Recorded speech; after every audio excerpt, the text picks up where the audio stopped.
The Galactic Confederation's summons arrived on a Tuesday morning, catching Earth's United Council mid-debate over fishing rights in the newly terraformed Pacific. The message was clear. Earth needed to send an ambassador to represent humanity's interests in galactic affairs. The assumption among the alien species was that we would send our most decorated military commander or our most cunning political strategist. After all, that's what every other species had done when first invited to the galactic stage. Instead, Earth sent Dr. Sarah Chen. The decision sparked outrage among traditional power blocks. Military leaders argued for sending a fleet admiral. Politicians pushed for a seasoned diplomat. But Dr. Chen, with her 20 years of experience in conflict resolution and cultural anthropology, represented something different: humanity's capacity for understanding and adaptation. We're not sending someone to show our strength. Council President Adebayo had argued during the final selection meeting. We're sending someone to show our wisdom. Dr. Chen's credentials were unusual by galactic standards. She had spent a decade in war-torn regions on Earth, mediating peace between hostile factions. She had led humanitarian missions during the climate crisis of 2045, coordinating relief efforts across cultural and national boundaries. Her doctoral thesis on adaptive cultural integration in post-crisis societies had become a cornerstone of modern peace-building theory. But it was her work with the first alien refugees that truly set her apart. When the Rixian ships had crashed in the Sahara, fleeing from some unknown threat, it was Dr. Chen who had established first contact. While military forces maintained a defensive perimeter, she had walked unarmed into the crash site, carrying nothing but water and medical supplies. Within hours, she had not only initiated communication, but had begun organizing relief efforts for the injured aliens. The Rixians later described their first impression of humanity not as warriors or conquerors, but as healers and helpers. This reputation spread through the galaxy's underground networks, creating an image of Earth that defied expectations. Now, as Dr. Chen prepared for her journey to the Galactic Hub, she reviewed the extensive briefing materials on the 17 major species that made up the Confederation. Each had earned their place through military might, technological advancement, or economic dominance. Humanity would be the first species invited based on their potential for fostering understanding. "You understand what you're walking into?" Admiral Torres asked during the final briefing. "The Confederation isn't a friendly debate club. It's a shark tank of competing interests and ancient grudges." Dr. Chen smiled, adjusting her simple gray suit, a stark contrast to the ceremonial military uniforms or ornate diplomatic robes typically worn by galactic representatives. That's exactly why they need someone who speaks the language of peace rather than power. The preparation facility at Luna Base buzzed with activity as Earth made ready to send its first official representative to the galactic community.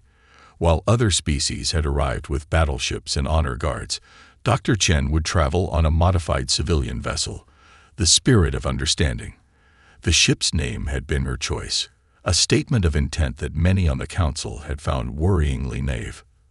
What the Council didn't know was that Dr. Chen had one advantage no other galactic ambassador possessed. She understood the power of vulnerability. In her experience, true strength often came not from showing power, but from demonstrating the courage to be open and genuine. As she boarded the Spirit of Understanding, Dr. Chen carried with her humanity's greatest weapons: curiosity, empathy, and an unshakable belief in the possibility of peace. The ship's small crew, handpicked for their diplomatic and scientific expertise rather than military experience, represented Earth's commitment to a different kind of first impression. "Remember," she told her team during their final briefing, "we're not here to show them how strong we are. We're here to show them who we are."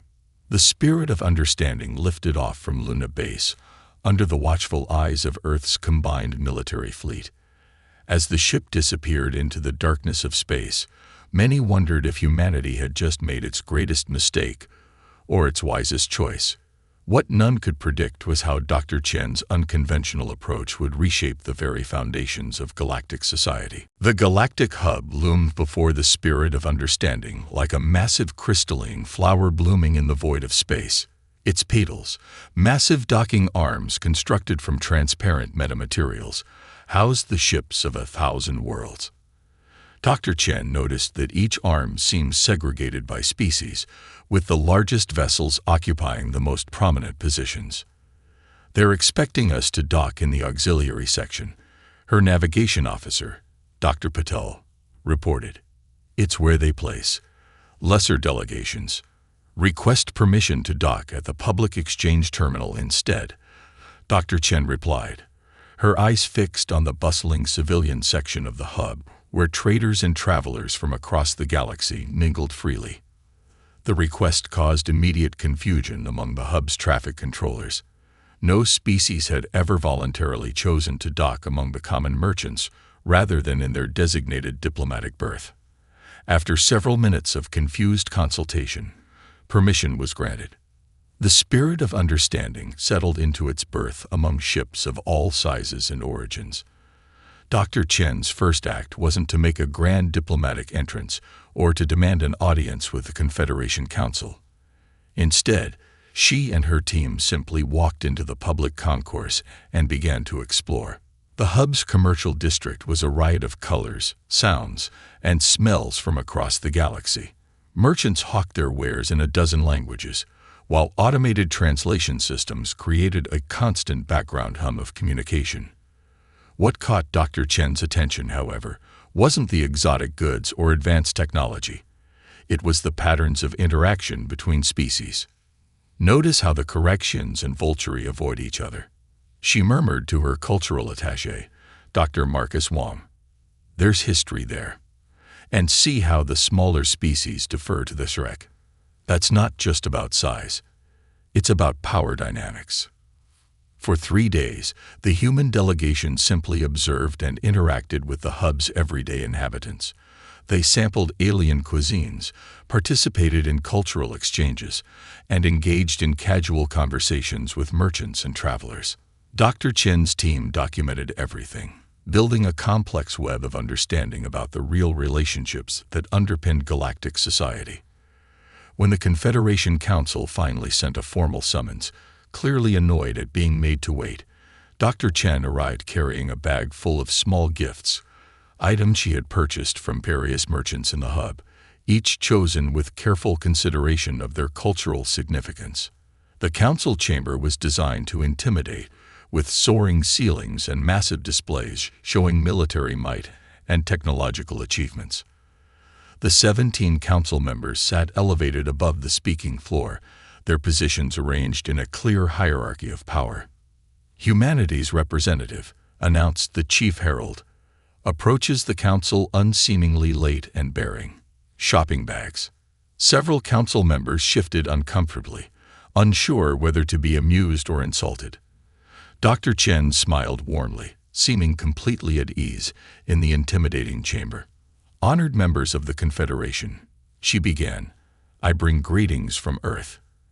And yes, I bring gifts, not the traditional offerings of technology or resources, but something more valuable: understanding." She began removing items from her bag. "For the HFY Imperium, a simple merchant scale I purchased from a HFY trader. He told me it belonged to his grandmother, who used it to build trust with species who couldn't read HFY digital measurements." She placed it before the massive HFY representative. "It represents something I've learned about your people, that despite your military might, your society was built on fair trade and mutual trust."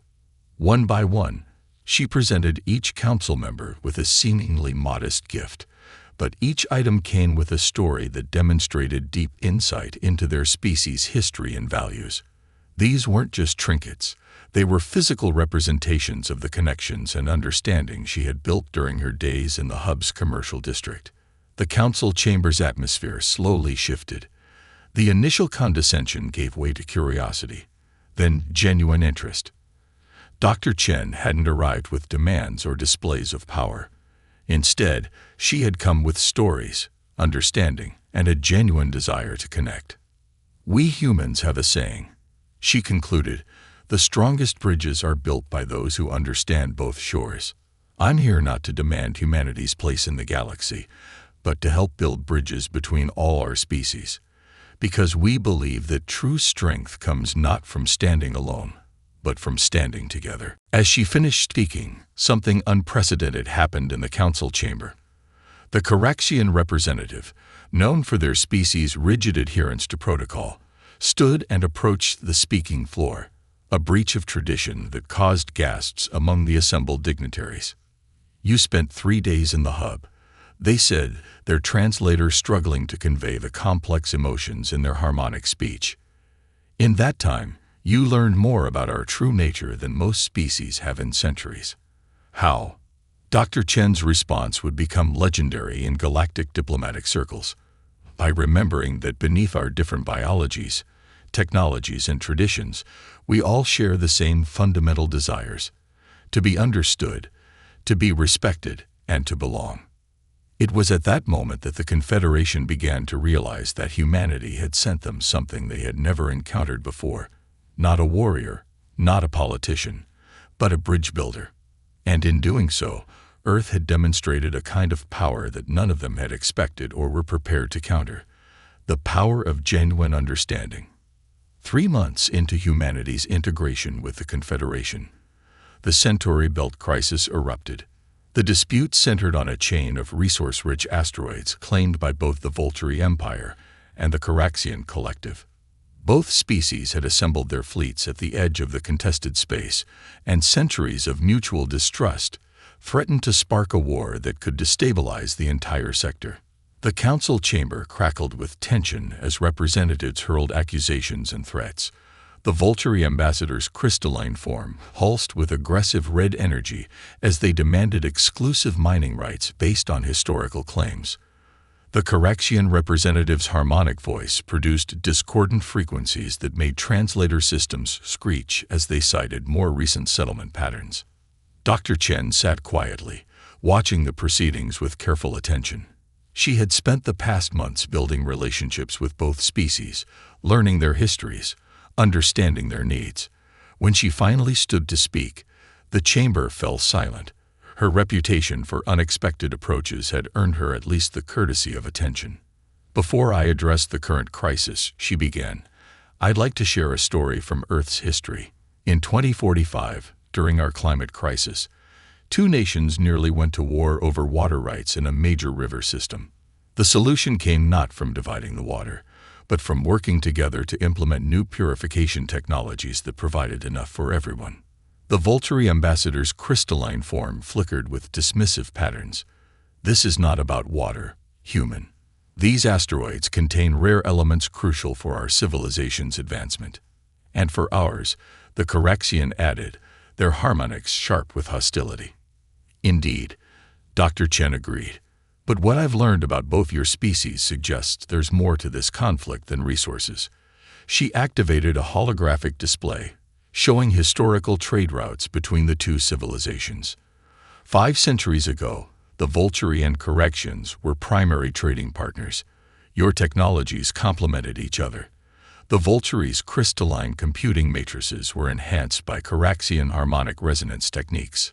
Both representatives shifted uncomfortably as Dr. Chen continued to unwind the complex history of their relationship. She spoke of collaborative projects abandoned, of cultural exchanges forgotten, of how a series of small misunderstandings had calcified into deep-seated mistrust. "The asteroids aren't just about resources," she concluded. "They're about pride, about fear, about the need to prove dominance. But what if there was a way to transform this crisis into an opportunity for both civilizations to regain something they've lost?" Dr. Chen proposed what she called a collaborative mining initiative. Instead of dividing the asteroid belt, both species would work together to exploit its resources, sharing not just the materials but their technological expertise. She had spent weeks consulting with Earth's xenogeologists and engineers to develop a mining approach that would benefit from both Volturi crystalline technology and Caraxian harmonic extraction methods. Working separately, Each of you might extract 40% of the available resources, she explained, displaying detailed scientific projections. Working together, combining your technologies and expertise, you could achieve an efficiency rate of 85%. More importantly, you could rebuild the trust and cooperation that once made both your civilizations stronger. The chamber erupted in discussions. The idea seemed radical. Cooperation instead of competition, sharing instead of division. Yet the economic and technological benefits were undeniable. Dr. Chen had done something unprecedented. She had transformed a territorial dispute into an opportunity for mutual growth. But her most powerful argument came last. "There's another reason to consider this approach," she said softly, her voice somehow carrying through the chamber. "In the 3 months I've spent learning about your species, I've discovered something remarkable. The Vulture's most sacred creation myths speak of crystalline beings who sang the universe into existence. The Correction's ancient texts describe cosmic harmonies that gave birth to the first worlds. Your ancestors understood something that we've all forgotten, that the universe's greatest works come not from conflict, but from harmony." The silence that followed was profound. The Vulture ambassador's crystalline form shimmered with complex patterns that the translators struggled to interpret. The Correction representative's harmonics shifted to frequencies that hadn't been heard in the council chamber for centuries. "How?" the Correction asked finally. "Did you discover these connections between our origin stories?" "This knowledge is not in any public database." Dr. Chen smiled. "I spent time in your communities. I listened to your elders tell stories. I attended cultural ceremonies. I learned not just your official histories, but your songs, your myths, your dreams. Because that's how you truly understand a people, not through their power or their politics, but through their stories." The crisis didn't end that day, but it changed direction. What had been a countdown to war became a careful negotiation of shared interests. The Collaborative Mining Initiative would eventually become a model for other disputed regions, transforming potential battlefields into laboratories of cooperation. More importantly, Dr. Chen had demonstrated another aspect of humanity's unique approach to galactic diplomacy. Where others saw only conflict, humans had the ability to see connection. Where others reached for weapons, humanity reached for understanding. It was a form of power that the Confederation was only beginning to comprehend. The power to transform enemies into partners, to turn crisis into opportunity. The success of the Collaborative Mining Initiative sparked a transformation in galactic society that few had anticipated. 1 year into humanity's membership in the Confederation, Dr. Chen's approach to diplomacy had inspired a movement that was reshaping centuries-old power structures. The first sign of change came from an unexpected quarter. The HFY Imperium, known for their militant isolation, announced the opening of cultural exchange centers in their core systems. Their ambassador cited the human model of relationship building as their inspiration. The same species that had once banned all foreign influence now hosted art exhibitions featuring works from across the galaxy. Dr. Chen watched these developments from her new office in the hub's diplomatic sector, though she had insisted on keeping it at ground level, with windows facing the public concourse. The walls displayed not military achievements or technological marvels, but a growing collection of cultural artifacts gifted by various species. Each item came with a story of connection. "The Confederation is changing," noted Dr. Wong during their weekly strategy session. "Traditional power blocks are dissolving. New alliances are forming based on cultural and scientific cooperation rather than military necessity." Dr. Chen nodded, examining a holographic map of recent diplomatic initiatives. What had once been a rigid hierarchy of competing interests now resembled an intricate web of interconnected relationships. The human approach to diplomacy, based on understanding, respect, and genuine curiosity, had introduced a new model of interaction that many species found surprisingly appealing. The impact went beyond politics.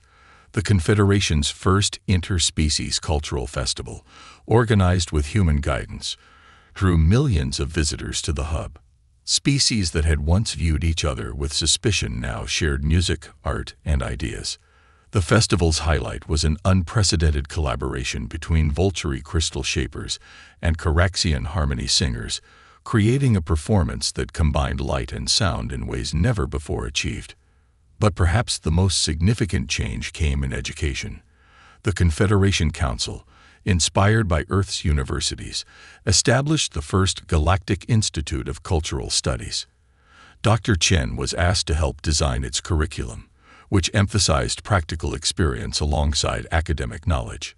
Students from different species lived and studied together, learning not just about each other's civilizations, but how to build bridges between them. We're witnessing the emergence of a new kind of diplomat, Dr. Chen explained to a group of visiting Earth officials.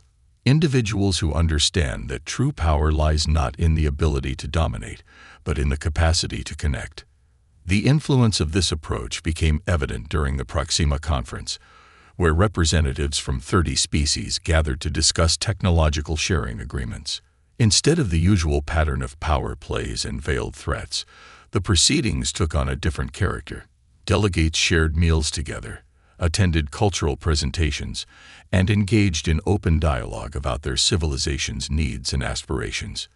"You've changed the rules of the game," the Caraxian ambassador commented to Dr. Chen during a break in the negotiations. "We used to measure success by what we could take from each other. Now we measure it by what we can learn from each other." The conference resulted in the establishment of the Galactic Knowledge Exchange, a network of research centers where scientists and scholars from different species could work together. The first major breakthrough came within months, a new form of sustainable energy generation that combined technologies from 5 different civilizations. Earth's influence continued to grow, but not through military might or economic dominance. Instead, humanity became known as the species that could bridge gaps, find connections, and transform competition into collaboration. The spirit of understanding, Dr. Chen's original vessel, became the model for a new class of diplomatic ships, designed not for intimidation, but for cultural exchange. "We're creating something unprecedented," Dr. Chen told her team as they reviewed the year's achievements. "A galactic civilization based not on the power of weapons or wealth, but on the strength of understanding and connection." The evidence of this transformation could be seen throughout the hub. The rigid species segregation in the docking arms had given way to mixed berthing arrangements. The commercial district buzzed with inter-species business partnerships. Even the council chamber had been redesigned, replacing the hierarchical seating with a circular arrangement that emphasized equality and dialogue. But perhaps the most telling change was in the way species greeted each other. The traditional formal acknowledgments of rank and power had begun to give way to a new phrase, first used by humans, but quickly adopted across the Confederation. "What can we learn from each other?" As Dr. Chen prepared for another day of diplomatic engagement, she reflected on how far they had come. Humanity had entered galactic society not as conquerors or competitors, but as connectors and bridge builders. In doing so, they had demonstrated a truth that many species were only now beginning to understand: that the greatest power in the universe isn't the ability to dominate others, but the capacity to bring them together. 5 years after humanity joined the Confederation, the Galactic Hub hosted a ceremony unlike any in its history. Representatives from every member species gathered not to negotiate treaties or display military might, but to celebrate the ratification of the Universal Cooperation Accord, a document that would fundamentally reshape galactic society. Dr. Sarah Chen stood at the podium, her simple gray suit still a stark contrast to the elaborate ceremonial garments worn by other species representatives. The chamber, once designed to intimidate, had been transformed into a space that celebrated connection. The walls now displayed art from across the galaxy, and the air hummed with a harmonious blend of different species' traditional music. 5 years ago, she began, humanity entered this chamber as the newest and arguably weakest member of the Confederation. We had no vast fleets, no advanced weapon systems, no economic leverage. What we brought instead was a simple belief that the strongest civilizations are built not through force, but through understanding. The evidence of this philosophy's success surrounded them.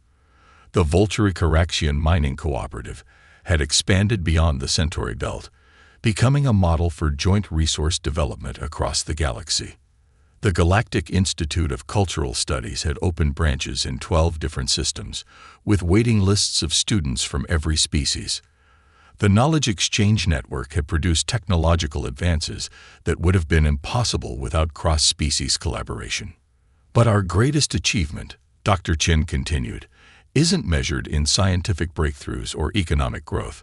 It's measured in the connections we've built, the understanding we've fostered, and the peace we've maintained not through force, but through friendship. She gestured to a group of young diplomats, graduates of the first class of the Galactic Institute. Among them were former enemies, a Volturi crystal master working alongside a Caraxian harmony weaver, a Shrek warrior scholar collaborating with representatives from species their people had once subjugated. They were the face of a new generation, one that saw diversity not as a threat, but as a source of strength. The Universal Cooperation Accord formalized many of the changes that had organically developed over the past 5 years. It established protocols for cultural exchange, guidelines for collaborative research, and mechanisms for peaceful dispute resolution. But its most revolutionary aspect was its approach to power itself. Under this accord, Dr. Chen explained, a civilization's status in the Confederation will no longer be measured by the size of its fleet or the strength of its economy. Instead, it will be measured by its contributions to the common good, its willingness to share knowledge, and its ability to foster cooperation. The implications were profound. Species that had spent centuries building military might now redirected their resources toward education, research, and cultural development. The arms race that had dominated galactic politics for millennia was being replaced by a different kind of competition, a race to see who could contribute most to the collective advancement of all species. As she concluded her speech, Dr. Chen shared a final observation. When I first arrived here, many wondered what humanity could possibly offer to advanced galactic civilization. Now we know the answer. We brought not a new weapon or technology, but a new way of seeing. A reminder that true power lies not in the ability to destroy, but in the capacity to connect.